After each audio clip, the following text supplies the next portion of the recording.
All right. Hey, what's up, everybody? Welcome back to another edition of the show. I'm Mark Bader. This is The Bader Show, episode 430, and today is, what is today? Oh, my goodness, December 10th, 2024, and we got a big-time guest, folks. I'm really excited about this one. Olympic gold medalist, two-time NCAA champion, two-time Hodge Trophy winner, and, folks, he's back. Mr. Gable Steveson. Gable, welcome back to college wrestling. We're stoked to have you, and thanks for joining the show today. How you doing? Man, I'm great. I'm honored to be here, especially 430th episode. I mean, can't get any better than that, so I appreciate you having me. Yeah, man, thanks for joining. And a lot of things I'd like to cover today, but really I want to start with, the last time I think we saw you in a singlet was Final X 2023. You take two matches, the world spot's yours, but then obviously we know you declined the rest on the Worlds. You went on to do pro wrestling. How did that decision get made at that time? So I honestly had the plan to go through and wrestle at Final X, and obviously I started at the US Open and go to Final X and go and win the World Championships. But at the time, there was just so much in between that I didn't have the voice for it. So I just wasn't able to get to the World Championships like I planned on to. And honestly, I was ready and I wanted to. And a big heartbreak for USA Wrestling for me not to go. So definitely, if there's another chance to make up for that, I definitely will. Well, we're a lot of wrestling fans are probably hoping that happens. So we know you transitioned into the WWE or you were at the WWE at that time, but during your time there, like, what did you like most about being in the WWE and being in that world of entertainment? Man, just I've always been a big entertainer myself, just on the wrestling mat, and just being able to meet so many people and see so many places that WWE has taken me. I'm definitely grateful for. It just wasn't the right time, and I've said it in the past and for a lot of interviews, and I think maybe in the future, if there was definitely a great time to repeat that process and go through it and get to where I need to go, most definitely I would reconsider and get to where I need to be. But right now, I just had so much competitive burn in me that I needed to get out and see the world and see everything. And I think that's where it landed me back at the University of Minnesota. Sure. You said, some part of what you liked was the people you met. Who in particular maybe were people you met or that influenced you or that you really made a connection with, whether in the ring or behind the scenes? Yeah, I think just the whole everybody in the WWE from Raw to SmackDown, from legends that have came to WrestleMania, just meeting everybody was just an honor. And so you get to see who's built that business to where it is, and business is always going to be business, and it's going to keep going forward as long as guys keep making a name for themselves and pushing it to where it needs to be. And hopefully maybe I can be that one day, and if not, then it just might not be my calling. Sure. Anybody who's watching this is probably a wrestling, a freestyle or a folk style wrestling fan. We all know what wrestling practice is like, right? But what is the other, pro wrestling? But I'm sure there's not a practice where a team comes together, but there has to be a skill sharpening, a learning new skills session somewhere. What is, I guess, training or practice or however you want to classify or categorize that? What's that like? Is it scheduled? Is it one-on-one? Are there coaches? Like, no, it's just like going through it's just going through like a regular wrestling practice. You first, when you get there, you got to learn how to take bumps. You got to learn how to fall on your back, and a lot of people don't learn how to do that. So that's a big part of the WWE business, is learning how to land the right way and protecting your opponent and protecting yourself too. So you got a ring, and there's 6 rings maybe 6 to 8 rings at the Performance Center, and you go out there and you have a coach for each class, and whatever you line up or wherever the head coach puts you at, you go to that class and he works you out, and you're there for the process. What is that like? And I'll have a similar question probably for football, but like, you're at the top of the heap in freestyle and folk style wrestling, and now you're learning a lot of new things, right? And kind of maybe starting from scratch. What was that experience like, trying to learn the new skills from pro wrestling?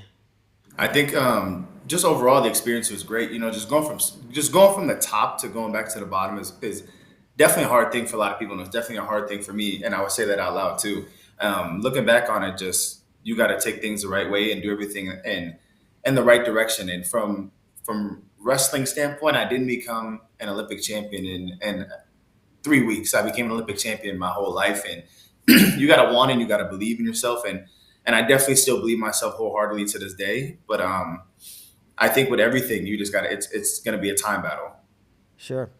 What were some of the more challenging parts of either learning the skills or being on the mic or anything all encompassing, part of that sport, entertainment, whatever you want to call it? I think the most challenging part was just finding out who Gable was outside of wrestling, because you go from a dominant and don't get me wrong, still dominant. So you go from a dominant thing to having to reset yourself and find out who you are internally. And I've never been a guy that has been open about who I am as a person, and I've been a guy that's been open about being fun and entertaining and going out there and doing the backflips for the crowd. But I've never been a guy that has like spoken about myself in a manner that requires that. So that was definitely a tough challenge. And as the time went on, was definitely gravitating to it. So like less of the physical and more of the personal or personality side. Is that what you think? Yeah, most definitely. Yeah, for sure. What did you learn from the whole experience? What I learned from being in WWE for the 2.5 years is that time waits for nobody, and time waits for nobody in any sense, whether it's Olympic style wrestling, whether it's college wrestling, whether it's your lifetime. Father Time's always going to win, and if things don't work your way, and I say this for the people that are going to watch this video, if things don't work your way in amateur wrestling or in anything else, there's always hopefully something else that you can do with yourself that can make you feel like you're wanted in any way possible. And I'm not saying I wasn't wanted. I'm just speaking for the people that may watch this. But I think overall, just learning that find who you are, find what you're great at. And if you can find multiple things that you're great at, that's fantastic. And just run with them and never stop. Sure. Great advice. Knowing what you know now and having gone through the experiences that you went through, is there anything you would have done differently in your time with the WWE? Well, definitely take a serious approach. Be honest with myself. Is this what I really want? Be honest with the people at home and be honest with everybody else that was watching. And like I mentioned before, just not the right time. And if I could come back to it, I definitely would. And then get both feet in and push forward that agenda and get to where I need to go. Do you feel you had both feet in? Was there times maybe you didn't have both feet in? Sure. I mean, that's why a lot of times I was trying to come back to wrestle, just because you just never know where a lot of things are going to go. And maybe sometimes I didn't have both feet in, and that's always going to be on me. And that's never going to be on anyone else. And there's no one to blame but myself. And time always is going to go past, and business is always going to be business, and it's going to move on. So you got to adapt and find the ways you can go. Sure. Okay.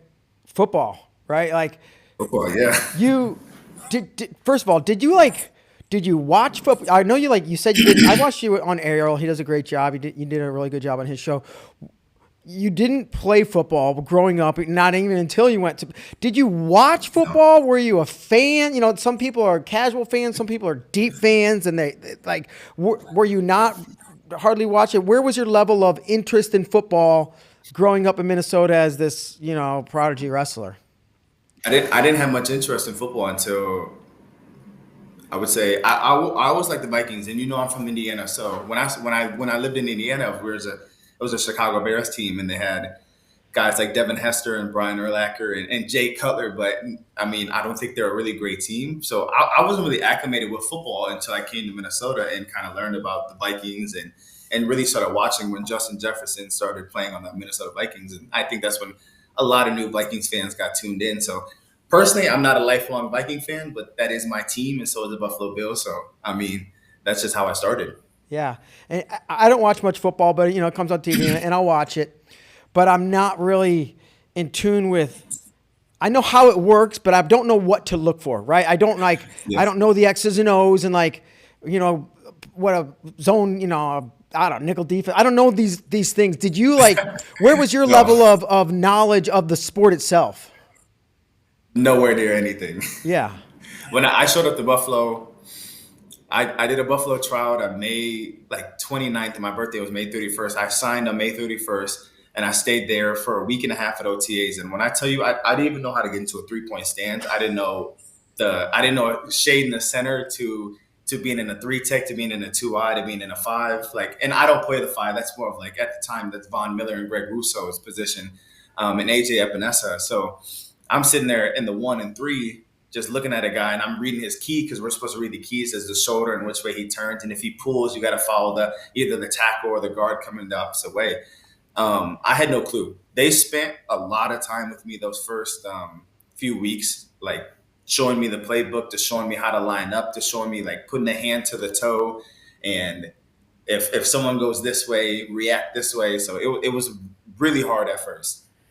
It sounds like you're, like, in wrestling terms, learning a drop step. Like a guy that doesn't know how to do a penetration step, but he's going to wrestle at an Olympic level. Is that fair? Literally, I'm learning how to take a penetration step before I've been taking a shot, and it's exactly that. Yeah. So I'm sure you're learning a lot of things with coaches, and I know I said you had a playbook this big. Maybe explain what it's like to learn the plays and understand. You're looking at basically a map on a piece of paper with X's and O's. But then when you get out to practice or a game, you're like a first person game, and you have to look at everything this way. Describe like being on the field and trying to figure out what's going on versus, reading a playbook and talking things over with a coach. The reading the playbook was the hardest part, and talking things over was definitely the hardest part, because when I wrestle and I look at guys that I'm going to wrestle, I never really watched any film on anybody. And so the first time I actually watched film on somebody, besides maybe the Olympics and a couple other guys, was when I went to Buffalo. And that's like how I learned how to dissect a football game and learn like how to do the things that we need to do. And also the hard part was there's 11 guys on the field and you have one job. In wrestling, it's one-on-one, and you have every single job to do, which is not get taken down, take a guy down, escape from bottom, right on top, and try to win a match. So a lot of times you would see, like as a D tackle, I would get off the ball and hit their center, and I would set an edge, and then the ball would go the other way, and I'm like, damn, like, am I supposed to get that? And I run to the sideline, and they're telling me like, no, you did your job. And so it was a whole new thing of like, I just don't know, am I doing the right thing or am I doing the wrong thing? And a lot of times it was right, and a lot of times it was wrong. It was just the learning process of it. Yeah, now that you say that, it's like the play's still going, but you're done. And that probably feels wrong, because wrestling, you're not done until it's over. No, it's super wrong. It just felt like I was just like not doing anything correct. And that was a lot of the head game that I had, was like just getting off the ball. Everything was cool. Like hand fighting was the same as wrestling. And I would get off and just look around and be like, the ball is nowhere near me. Did I mess up? And so I feel like I'm just in the wrong every single time. But as time went on and camp went on, it was definitely like, once you do something and like your time is up, you got to sprint to the ball. And if a fumble happens, and you can make that play. But a lot of times it was, some plays are made for the linebacker to get it. Some plays are made for the nickel to get it, or the corner to set that edge and get it. So you never know. How long was it until you, if ever, till you felt comfortable on the field? Because did I do right? Did I do wrong? Am I supposed to chase him? What do I do? Did you ever feel comfortable, or if so, when? How long till that kind of happened? I think I started feeling comfortable when I hit week. I don't know how long training camp is. Maybe it's 8 weeks. I think when I hit maybe right after our first game against the Chicago Bears when I was in Buffalo is when I hit a comfortable spot with football. I think just playing that first game and getting the jitters out of everything was definitely helped. And I just going through the process every day, obviously, like if you're paying attention and you really want to be there and you're working to be something at football, you're gonna catch up one time. And so I really felt myself learning the plays and learning where to line up and the terminology of the words. And when someone did a certain hand signal, I started figuring out where to go and what to do. And it became really fun at that point, and I really enjoyed it, and I loved every second of it. Okay. Let's compare the physicality. Really all three, wrestling, this show is wrestling, and the physicality of the WWE. I know it's not real, but you're taking real hits at times, and I don't know if you're kind of getting kicked in the face. It's not real? Get out of here. You know it's real. It's a you're really doing things, right? And you're really hitting each other to a degree. And then there's football, which is speed and hitting, and then there's freestyle and folk style wrestling. Like, maybe compare the physicality of all three of them, and is one tougher than the other, or more physically challenging? It doesn't necessarily have to be tougher, or you get hurt more in one. Does one hurt more? I think out of all three, I still think wrestling is the toughest. Amateur wrestling and Olympic style is the toughest. Just the body endurance that you need to have, the grind that goes into it. And I'm not saying the other two weren't hard, because the other two were just as close. I think just think from a standpoint of being in football and wrestling, and WWE also, I just think wrestling will forever be the toughest. Just the grind that goes into it, the grit to win matches with a minute left and you got nothing left in the gas tank is always going to be near impossible, but guys make it happen. And so the hardest part about football was when I walked off that field from never playing a game in my life, playing that first game, and I only played the fourth quarter. Like, I couldn't even move my wrists, my shoulders, my legs were so tight, and I feel like I just got hit by 5 cars just ran me over. And that's the craziest thing about football. And I didn't believe it until I finally got out there and did it. Just from everyone saying that, hey, you're going to be very sore. And people talk about football being real, real crazy, just like a collision course. And when I got out there, and just the constant impact and grind of hitting somebody is just hard. And is that you mentioned afterwards you felt like you get hit by a car. What is during the games, right? Did you ever take a hit and because these dudes are as big, if not bigger than you, and just as fast and strong. Did you ever take a hit and you're like, oh my gosh, you got your bell rung, or No, I never took a crazy hit like that. But I mean, just from those center, because I'm 6 foot. I was 6 foot, 300 pounds playing, and it wasn't a great looking 300 pounds, but I had to do it to play football. Sure.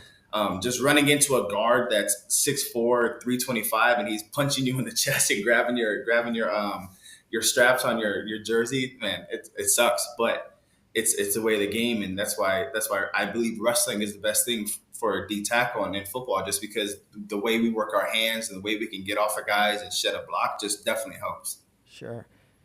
And here's one thing I just popped into my head, you're talking about you're so close, so physical. Is there trash talk? Do they trash talk in the NFL? Do you guys chirp at you, or you hear chirping, or? Yeah. I mean, there's a couple guys that were saying, I just don't suplex me, which is respectable, because I mean, I'm assuming a lot of guys I was lining up with knew this was my first time playing football, so just probably a lot of them were probably thinking it was a joke. So, but there is trash talking, and I definitely was, and it's fun. I mean, you're going head to head with a guy for 4 quarters. Why not say something funny to him? Okay. Yeah, I love it. Okay. And obviously, this is a wrestling show, and I want to get into the meat of the wrestling. One, glad you're back. Super stoked. College wrestling is better with Gable Steveson in it. What's the plan for this year? Hey, I'm starting every match? Is there a pitch count, if you will, and I'm just planning on wrestling at these, half the matches or select dates, or have you even figured that out yet? I think every match you see with University of Minnesota on, I'm gonna be there. It's why not? I showed up to wrestle, and I'm gonna show up to wrestle every single duel, and I might miss a tournament this month or maybe 2, but after that, January comes, I plan on wrestling every single match, whether the guy's number 2 in the country to unranked. It doesn't matter to me. I look at every opponent the same, and I believe that I can make things happen when I wrestle every single match. And honestly, I think of it as people are out there paying their tickets to watch guys wrestle, and some guys don't show up. And if there's great reasoning, then that's cool. But if there's not, then I really think it's kind of disrespectful to the fans and to the people in the media that want to see you wrestle. And I believe that the more people see me wrestle, the more people can gravitate to Gable Steveson. And I wanted to be the biggest in wrestling, and hopefully I can keep being the biggest in wrestling. Yeah. So while you're doing football, I assume there's no time or place to wrestle, get on a mat and spar or drill or wrestle live. What was your wrestling like after football? I guess your wrestling, your weight, your size, your conditioning, right? Getting these things back towards folk style wrestling optimization, which maybe you're not even totally optimized yet, but maybe explain, getting back to wrestling and what that process was like. Yeah.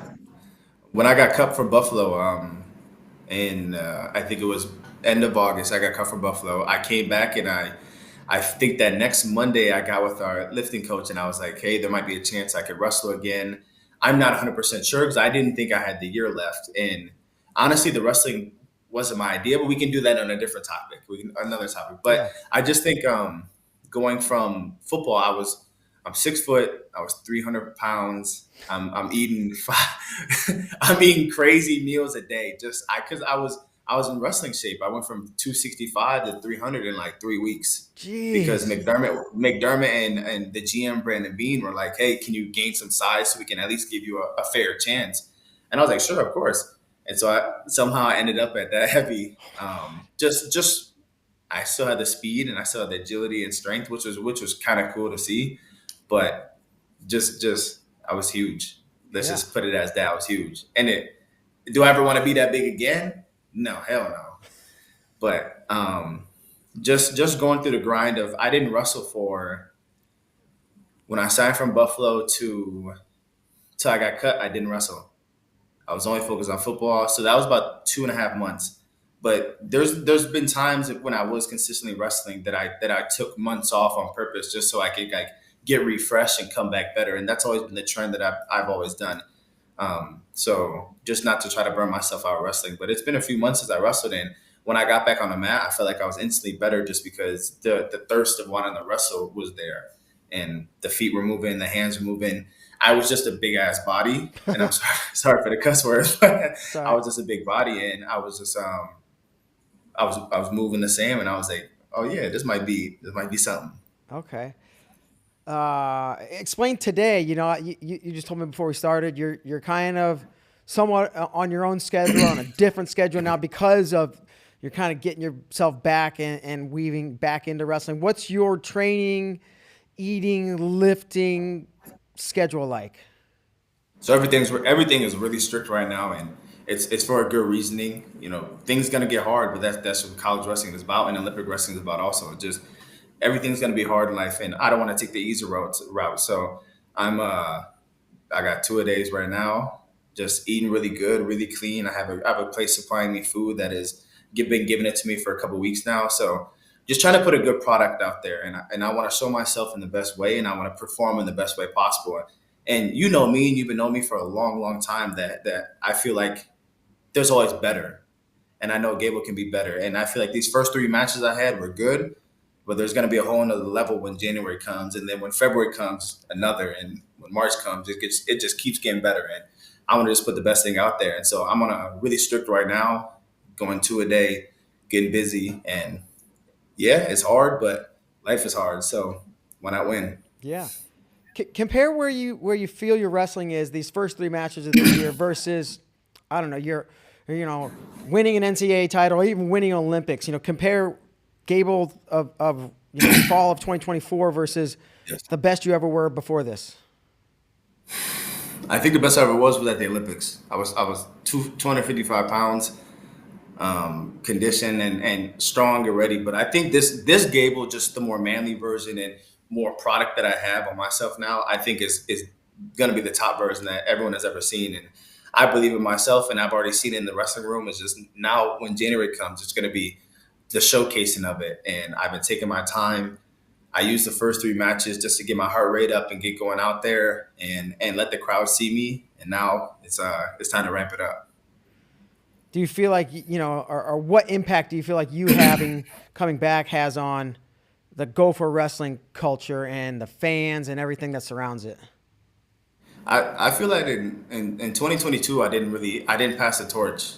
I didn't look at someone in the eyes and say, hey, this is your team. And I think right now I'm really looking at a guy that I can hand this team off to and give the coaching staff more recruits and give them more eyes and have people care about Minnesota wrestling, just because there was a time period where we weren't top 10 for the longest of longest times. And I don't want to see that again out of the maroon and gold. And I want them to be the best that they can. And so right now, I'm definitely kind of play OG role, if you would say, Yeah. and kind of give these guys someone to look at and show them what it takes to be a true champion, because that's what I want to be and that's what I always will be. You're clearly top dog, but there's at least two other guys in the heavyweight weight class that I would at least want to think that they can take a stab at you, take a crack at you. Everybody wants to, I'm sure wants to, but Kirk Fleet and Wyatt Hendrickson are very formidable guys. Do you know much about that? Obviously, you've wrestled in the past with Kirk. Like, your thoughts on both of those guys in the heavyweight weight class? Man, I just think heavyweight weight class has a lot of good guys, just ranging down from everybody from top to bottom. And I think just being able to see the new cream of the crop come about is definitely a cool thing. And these guys are hunting. These guys got a target on the back, and I enjoy that target. And I've always loved seeing that red dot on my back and seeing who can hit. And I don't think anybody can. And if you can, then come try. Yeah, fair. What legacy do you want to have on NCAA wrestling? Man, I just, I'm a big fan of Kyle Snyder, and I've been for a long time. Just seeing Kyle Snyder go about heavyweight wrestling and seeing him win 3 national titles is cool. But I want to see myself win 3 national titles and be that guy that's the greatest American collegiate heavyweight of all time. And I believe I can be that. And it's not if, it's just when. And when is going to be in March. And I'll prove it every single time. Like I proved it each year in and out. And that's what Gable's about. And it's about the show. It's about winning. It's about dominating. But it's also about being the best that I can be and being the best man that I can be also. And I think there's a lot of people and a lot of kids that are going to look at this year and be like, wow, like there's been a change in college wrestling because Gable Steveson came back and he produced a product that no one can ever match. And a lot of people are going to look at that and be like, can I do the same thing? And that's what I want to do is lead that next group of young heavyweights to come in and be like, hey, Gable did it. I can do it. And if Gable's done it, I can probably do it better. And I hope someone can do it better than me once I finally leave the college wrestling scene. Yeah. All right. What do you weigh? What are you walking around at right now? Right now, I am 275, 280. Yeah, you look big. What you said you do. You look big. Clearly you are. You said 255 you think was the best version of you at the Olympics. What would you like? What would be the best weight for you come March? I'm gonna sit at this weight. I'm gonna sit at this weight. 280, 275?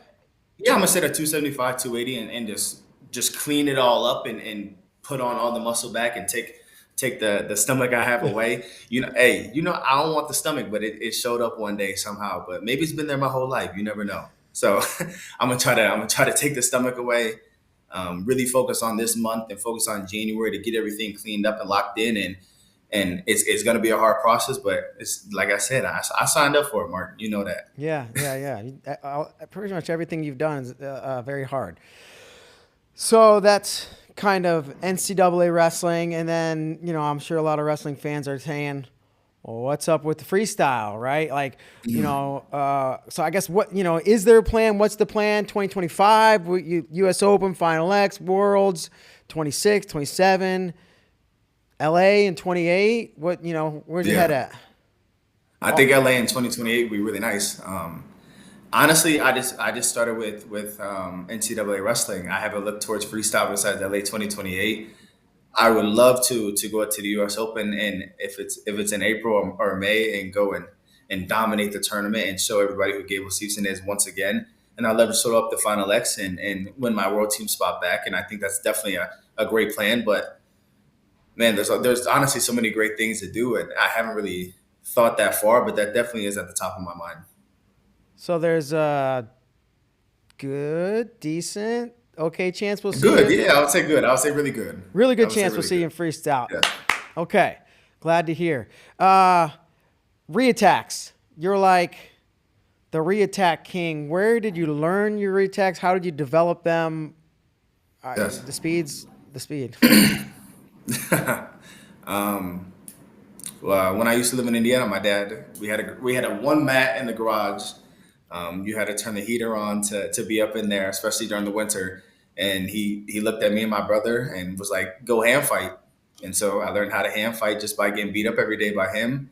And then one day came where the hand fight led into guys taking shots, and our second move that we ever learned was a snap down go behind, and that's how I started. And so the first two things I ever learned in wrestling is a hand fighting, which I think every heavyweight needs, and I think every guy from big to small needs just to control a match. And then the second thing I learned was snap down go behind. And 24 years later, I'm still doing the same moves. And there's a lot of I feel like there's a lot of coaches out there that are teaching their kids to do super ducks and inside trips and wrist tie snaps and trying to look really good for the people that don't really care about those moves. And I think wrestling is just about being gritty and winning the matches. And however you can get your hand raised is how you get your hand raised. But those are the first two moves I ever learned, and I still use them to this day. And so I'm grateful for them. Yeah, it's maybe people call it cliche, but like basics win. And yeah, go behind is like the most basic, yet the most effective move I think that there is. It is, yeah. So it's nice, Most definitely, nice by to hear far. from you. I did back on freestyle, like, you know, Zare, right?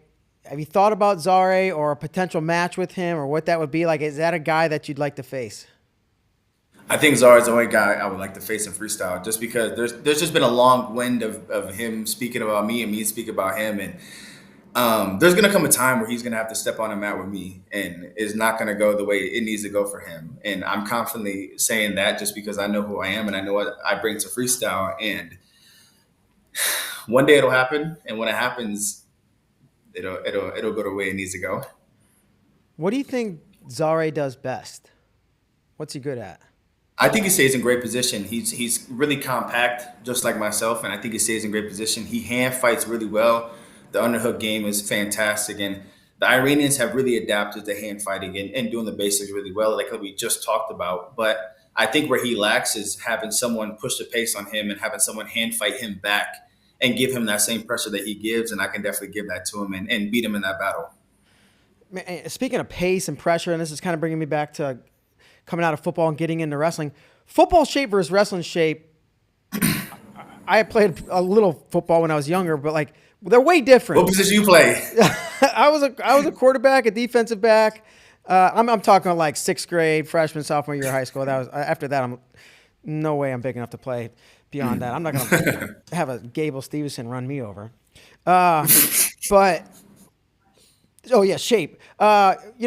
Describe getting back into wrestling shape, and were you huffing and puffing, or how do you feel your shape is now, and is it where it needs to be, or do you need to get better? Right, getting in wrestling shape's not easy, and gas. You talk about gas and Zare, and that would be way down the line. But yeah, explain getting back into wrestling shape, where you are, and if where you need to be. I feel like I'm still getting. I'm not gonna say I'm still getting back in shape. I feel like I'm in really good shape right now, but there's always better. And I think the back half of the year is always where I prevailed in my shape and my conditioning. But from when I left the football field to getting back on the bikes and the rowing machines and ellipticals and Versa climbers, I was definitely struggling, and it took me maybe a week or two to kind of shock myself back into it. But after that, everything was smooth, and I'm always pushing myself.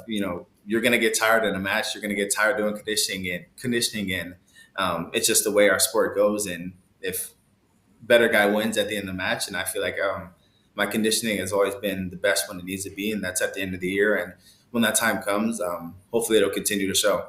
Yeah. And again, kind of backing up in the interview, like when I know what conditioning's like for wrestling, and you just mentioned Versa Climber and bikes and sprints and wrestling live, wrestling, football practice, and even like WWE. Is there a conditioning aspect of practice, and what is it? There is, especially with football too, because Sean McDermott loves wrestling, and so he's still got that hardcore mindset that he's a wrestler, even though he's the head football coach for the best team in the NFL.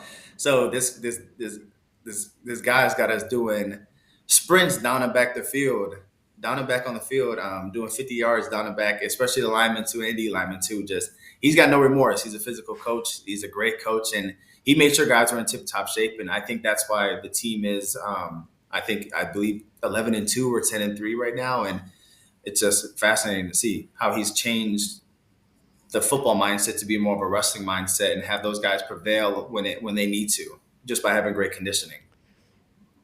Are you watching football now? Do you watch football much? And if so, are you, you said before, you're like, I didn't really know the X's and O's, but now are you watching it and looking for more specific details that you learned during your time? Yeah, I love watching football now, and I think it's definitely a great thing to look and see all the details that maybe I missed and see what the best guys are doing at their position. And it's fascinating to see that how quick the game is in person and how quick it is on TV. And it's a cool thing to see, and I'm really enjoying it, watching it and seeing everything play out live. Yeah. You said, maybe if the opportunity for WWE presented itself somewhere down the line, maybe you jump into that. Football, if that opportunity came around again, would you consider it, or you're like, nah, I tried it, I'll pass? Funny thing is, I had after Buffalo, I went to 2 tryouts. I went to the Indianapolis Colts and I went to the Baltimore Ravens. And I maybe 4 weeks ago, I had the New Orleans Saints reach out about keep playing football. So it's definitely a great opportunity to, if it does come about. I know we're on a wrestling podcast right now, and a lot of people are going to give me heat for this and say keep wrestling and keep doing your thing. But I've always been a guy that's wanted to see the world. And if you asked me to play in the badminton championships, I'll play. Like I would play just because when I get old, I want people to look at the resume and say, hey, wow, he did a lot of cool stuff and he continued to keep doing cool stuff. So if football presented itself, I would give it another crack at it. If it doesn't, just keep moving forward. And, like I said earlier, time doesn't wait for anybody, and it won't wait for me. Yeah. Well, bringing up football, we're bringing up badminton. We got to bring up MMA, right? That's something that, could be in your future. Yes. You trained with John Jones for his fight. Have you? I did. So you went. You were, I presume, helping him with his wrestling or his wrestling training. Like, did you ever, with John or anybody else, put the gloves on and like actually kind of like spar around? I don't know if they do live wrestling of MMA. I guess that would be sparring. But did you kind of get in any? I guess you want to call it live MMA training? I did get into a little bit with John, and then I ended up getting kneed in the face. I heard about that.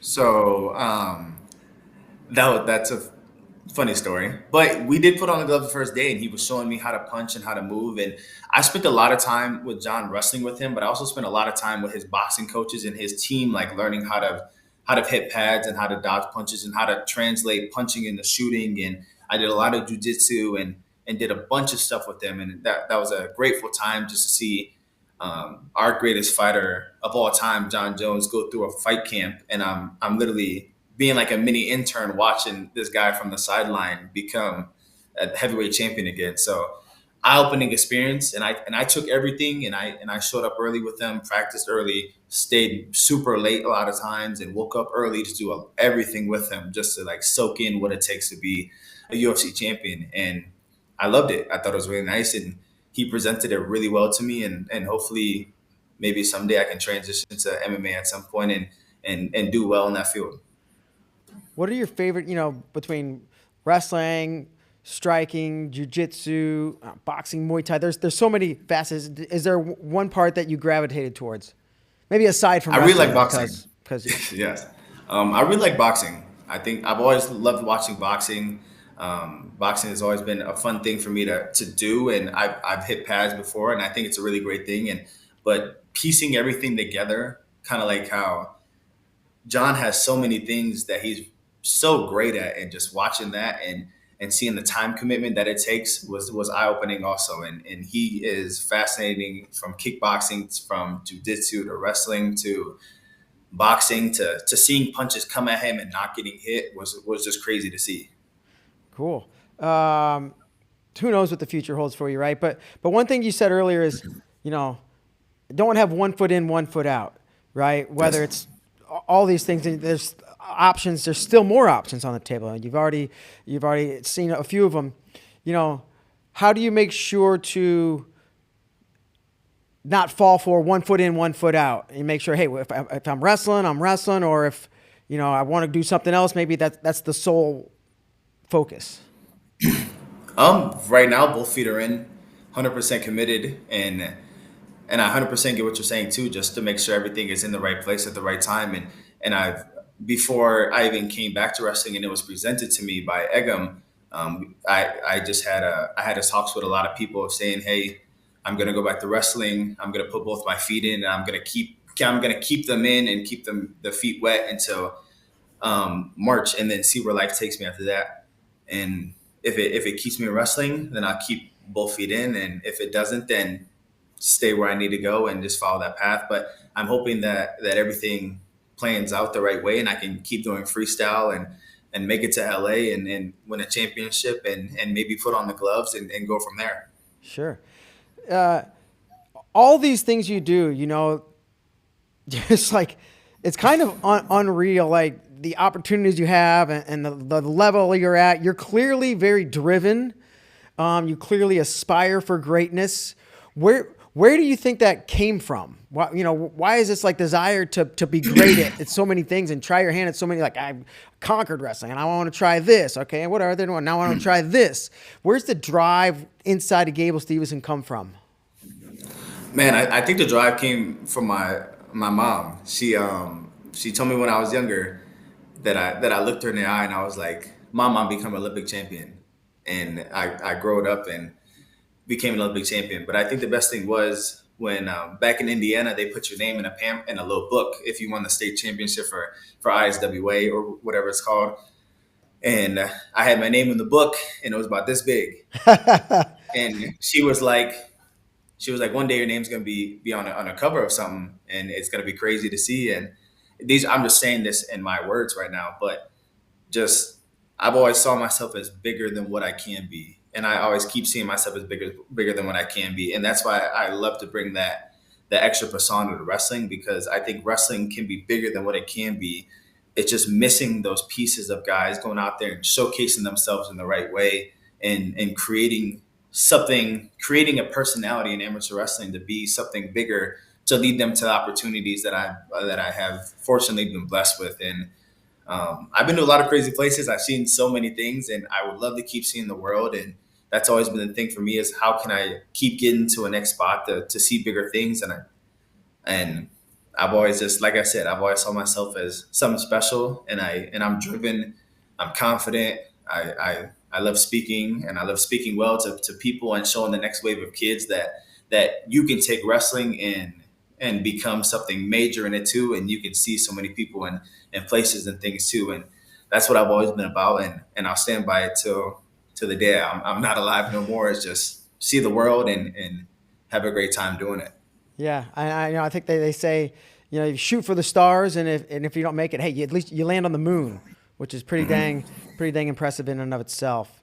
So real that's kind of run us towards the end. I guess when's your I guess I could look. I have the internet, but when's your next schedule? The schedule. When's your next match for the Gophers? I think January 11th we go to Nebraska, which would be a great duel. You know, Nebraska's got a great team. And then I believe right after that, we come home and wrestle Michigan and just keep it rolling from there. So it's going to be a great schedule. I'm excited. I'm excited for the people to see me and especially the team. I mean, if you don't mind, can I run through the team? Dude, go. Do you say anything you want? You have the floor. Man, we got a great team. You know, in the past 4 years I've been in Minnesota, I feel like we're just so close to cracking something, but I feel like we're missing a couple of puzzle pieces. And the main reason why I decided to come back is just because we talked about handing the torch off to somebody. And I feel like we got a young freshman right now, man. His name's Max McAnally. He's number 4 in the country. He's doing his thing. And he reminds me of myself when I was a freshman. He's a great wrestler. And but besides him, we got a great team, from Isaiah Salazar to Cooper Flynn to Andrew Sparks to Tommy Askey to Tyler Wells, Vance Von Barber, Clayton at 174. We got a great team, and I'm hopefully we can come out with a trophy, and I can end my official college career with a team trophy and standing on top of that podium. And that's all I really wanted with NCAA wrestling, was to have that trophy and bring it back to the city and let them see that, hey, like, having Gable here paid off or something besides just individual titles. Yeah, excellent, Gable. Well, yeah, man, that's kind of run everything through I wanted to talk about. I appreciate it. Anything else from you? Nah, none for me. I appreciate it. All right. My final message is Thanks. All right. Hey, Gable, thanks so much, man. Hey, super glad you're back in the sport of wrestling. I know all the wrestling fans are too, and we're excited to see you the rest of this year, March, and hopefully U.S. Open and beyond. But best of luck to you and everything you do from here on out. I appreciate y'all. I'll see you again. Yep. Thanks, Gable. Have a good one. All right. Bye. All right, folks, and that's going to do it. Gable Steveson, he is back, and we are done. Thanks for joining us. We'll talk to you next time. Thanks. Bye.